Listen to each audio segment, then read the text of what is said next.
আসসালামু আলাইকুম এভরিওয়ান। আজকে আপনাদের তৈরি করে দেখাবো ইন্টারনেট জনপ্রিয় একটি রেসিপি। এর জন্য লাগবে এক টুকরা ফ্রেশ পনির এবং 3টি ডিম এবং পনির ভালোভাবে মিশিয়ে নিব। ভালোভাবে মেশানো হলে এতে যোগ করে দেব গোলমরিচ এবং লবণ। এবার বাটিটা র্যাপিং করে এর উপর স্টিক দিয়ে একটু ফুটো করে নেব এবং স্টিম হওয়ার জন্য চুলায় বসিয়ে দিব।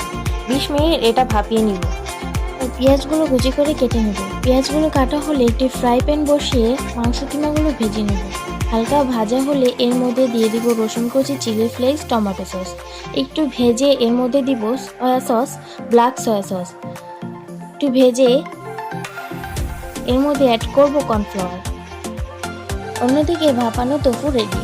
এবার এর মধ্যে মাংস কিমাগুলো উপর দিয়ে সাজিয়ে নেব।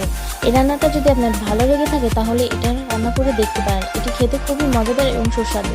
ডেকোরেশনের জন্য উপর দিয়ে পেঁয়াজ